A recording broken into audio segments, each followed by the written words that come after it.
Dumaan ulit pala ako dito sa dating buhanginan.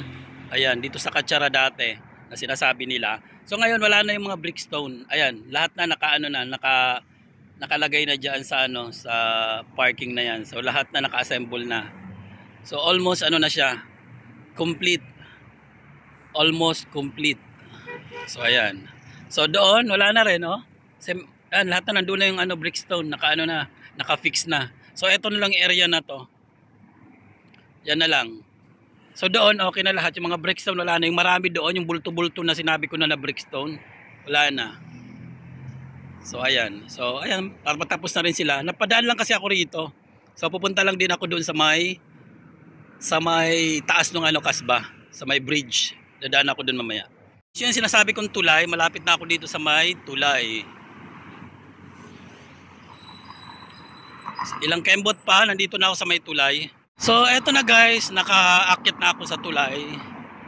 Eto na yung tulay na sinasabi natin.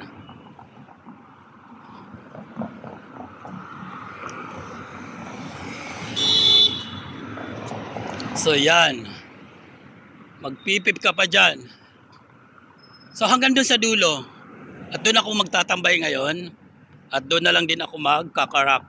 Kahit na pawisan karak pa rin, karak chai. Ewan ko ba bakit nausok to rin karak na to rito, yung tea with milk. So parang pati ako, pati mga Pinoy dito, yun na lang din. Kasi wala naman masyadong coffee sa mga cafeteria. More on karak. Kaya yun na lang. At saka mura lang, 1 dirham lang naman kasi.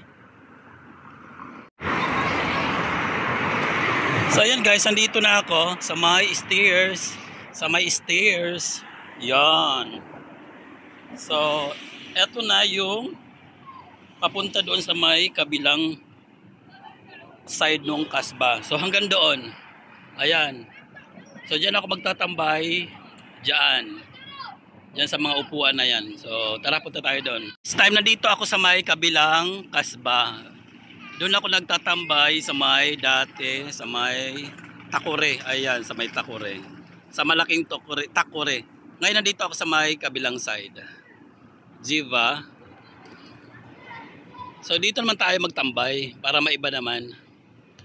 So dito ako kumakain sa may Bukhari. Bukhari Al-Khalij Restaurant. So diyan kami kumakain ng mandi chicken. So tara, dito tayo magtambay. Nandito ako ngayon sa may tulay. So daan tayo sa may ilalim. Eto siya. Ang ganda ng ilalim ng tulay, no? Kahit nasa ilalim na tayo ng tulay. Ayan siya. Hanggang doon. So ito yung sa may naman tubig. Ayan. Sa gitna tubig at doon naman sa isang side. So ayan, tawid tayo doon. So ayan guys, palabas na ako dito sa may ilalim ng tulay. So eto ang makikita naman natin dito. Wow. Diba? Ang ganda rin dito.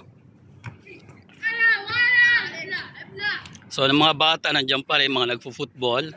So dito tayo ngayon magtatambay naman. So may kalayuan na to rito sa may sa may kasba. May konting kalayuan na.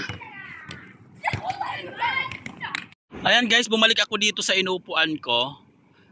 Ilang minuto lang naman ako doon, pero napansin ko kaagad yung yung paligid parang sunstorm na. Ayan, no? Iba na yung kulay niya. Parang naging maalapaap na, parang iba na, parang mausok na, di mo malaman. So ayan, no? So yun ang tinatawag na sunstorm. Kaya nga lang, wala nga lang alikabok. Pero sa lugar na to, doon sa mga hindi pa simentado, sa mga marami pang mga buhangin, ako po, lalo pa kung malakas ang hangin, alikabok ang bubungad sa'yo. So ayan, iba ang makikita mo, parang usok. O, diba? Mausok. Yun nga lang ang kagandahan ngayon, hindi mainit. Hindi mataas ang humidity niya. Kasi kung mataas pang humidity niya, naku po, pagpapawisan talaga, pati singit-singit. Oh, kanina galing naman ako diyan, 'di ba, sa may na 'yan, sa may tulay na 'yan. Wala namang maganda naman yung panahon kanina, okay naman. Pero ngayon, madilim. Madilim na banda doon. So hindi mo na makita yung pinakadulo na building doon.